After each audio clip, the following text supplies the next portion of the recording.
안녕하세요. 백호연구원의 외절앱의 백호연구원입니다.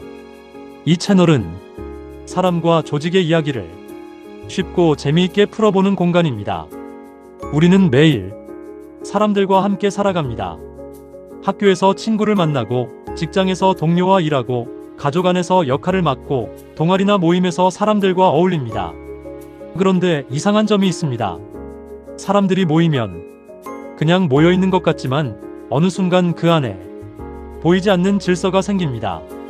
누가 중심이 되고, 누가 분위기를 만들고, 누가 결정에 영향을 미치고, 누가 소외감을 느끼는지, 이런 일들은 우리가 생각하는 것보다 훨씬 자주 일어납니다. 오늘은 이 채널이 앞으로 어떤 이야기를 하려고 하는지 가볍게 소개해 보려고 합니다. 우리는 관계에서 문제가 생기면 보통 사람을 먼저 봅니다.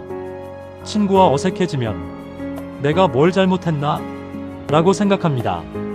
조별 과제가 힘들면 왜 저 사람은 일을 안 하지? 라고 생각합니다. 회사에서 답답함을 느끼면 왜 우리 조직은 이렇게 비효율적일까? 라고 생각합니다. 물론 사람의 성격도 중요합니다. 개인의 태도도 중요하고, 능력도 중요하고, 선택도 중요합니다. 하지만 모든 문제를 한 사람의 성격이나 태도로만 설명할 수는 없습니다.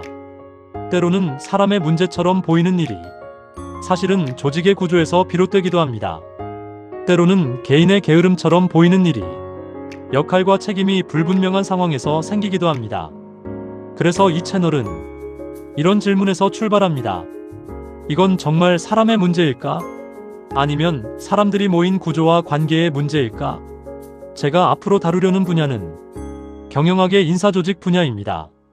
인사조직이라고 하면 딱딱하게 들릴 수 있습니다.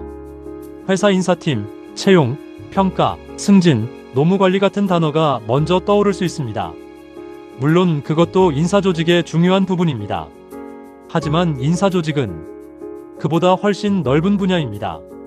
사람들이 왜 협력하는지, 왜 갈등하는지, 왜 어떤 사람은 리더가 되고 어떤 사람은 따르게 되는지, 왜 조직마다 분위기가 다른지, 왜 사람들은 공정하지 않다고 느끼면 마음이 멀어지는지, 왜 보상이 행동을 바꾸는지, 왜 조직은 쉽게 변하지 않는지, 왜 일하는 사람과 회사는 때로는 협력하고 때로는 갈등하는지, 이런 질문을 다루는 분야가 바로 경영학의 인사조직입니다. 조금 더 세부적으로 보면 조직이론, 조직행동, 인적자원관리, 리더십, 조직문화, 노사관계 같은 주제들이 있습니다. 단어만 보면 어렵지만 사실 이 주제들은 우리 일상과 아주 가깝습니다. 왜냐하면 우리는 모두 어떤 관계와 조직 안에서 살아가기 때문입니다. 여기서 말하는 조직은 꼭 회사만을 의미하지 않습니다. 학교도 조직입니다. 반에는 규칙이 있고, 선생님과 학생의 역할이 있고, 친구들 사이의 분위기가 있습니다. 친구 무리도 작은 조직처럼 움직입니다. 누가 약속을 정하는지, 누가 분위기를 주도하는지, 누가 중심에 있는지, 누가 주변에 있는지가 생깁니다. 가족도 하나의 관계 시스템입니다. 각자 맡은 역할이 있고, 반복되는 대화 방식이 있고, 갈등이 생기는 패턴이 있습니다. 동아리나 모임도 조직입니다. 처음에는 자유롭게 시작했지만 시간이 지나면 운영진이 생기고, 규칙이 생기고, 참여하는 사람과 결정하는 사람이 나뉩니다. 직장은 당연히 조직입니다. 업무가 나뉘고, 성과가 평가되고, 상사와 부하가 생기고, 보상과 책임이 주어집니다. 온라인 커뮤니티도 조직처럼 움직입니다. 누가 정하지 않아도 그 공간만의 말투가 생기고, 분위기가 생기고, 금기와 규칙이 생깁니다. 그래서 이 채널에서는 조직을 넓게 보려고 합니다. 사람들이 모이고, 관계가 반복되고, 규칙이 생기고, 역할이 나뉘고, 영향력이 만들어지는 곳, 그곳을 우리는 조직의 관점으로 볼 수 있습니다.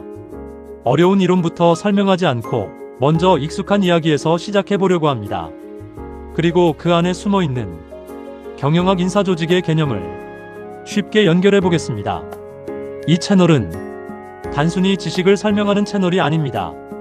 외우기 위한 이론보다 이해하기 위한 이야기를 하려고 합니다. 예를 들면 리더십을 유명한 CEO 이야기로만 설명하지 않고 친구 무리에서 분위기를 주도하는 사람, 조별과제에서 자연스럽게 정리하는 사람, 동아리에서 사람들을 움직이는 사람, 가족 안에서 결정을 이끄는 사람, 이런 일상 속 사례로 리더십을 풀어보고자 합니다. 사람의 행동 뒤에는 그 사람이 놓인 상황이 있습니다. 그 상황 뒤에는 관계가 있습니다. 그 관계 뒤에는 규칙과 역할, 보상과 책임, 권력과 문화가 있습니다. 물론 개인의 책임이 사라지는 것은 아닙니다. 하지만 개인만 보면 놓치는 것들이 있습니다. 왜 그런 행동이 반복되는지, 왜 그 조직은 같은 문제를 계속 겪는지, 왜 좋은 의도를 가진 사람들도 나쁜 결과를 만들 수 있는지, 왜 모두가 불편해하면서도 그 방식을 계속 유지하는지, 이런 질문을 던지기 위해서는 사람만 보는 것이 아니라 사람들이 모인 구조와 시스템을 함께 봐야 합니다. 이 채널은 그 시선을 함께 연습하는 공간이 되고 싶습니다. 살다 보면 사람 때문에 힘들다고 느끼는 순간이 많습니다. 친구 관계에서 서운하고, 학교 생활에서 답답하고, 조별과제에서 화가 나고, 직장에서 지치고, 가족 안에서 같은 갈등이 반복될 때가 있습니다. 그럴 때 우리는 보통 나 자신을 탓하거나 상대방을 탓합니다. 하지만 때로는 조금 다르게 물어볼 수 있습니다. 이 관계는 어떤 구조로 움직이고 있을까? 이 조직에서는 어떤 행동이 인정받고 있을까? 이런 질문을 던지면 우리가 겪는 일상적인 문제가 조금 다르게 보이기 시작합니다. 사람들이 모이면 관계가 생깁니다. 관계가 반복되면 규칙이 생깁니다. 규칙이 쌓이면 조직이 됩니다. 그리고 조직은 다시 사람의 행동을 바꿉니다. 오늘의 한 줄은 이것입니다. 사람들이 모이면 조직이 시작됩니다. 앞으로 이 채널에서 학교, 친구, 가족, 직장, 동아리, 온라인 공간까지 사람과 조직의 이야기를 쉽고 재미있게 함께 풀어보겠습니다. 감사합니다.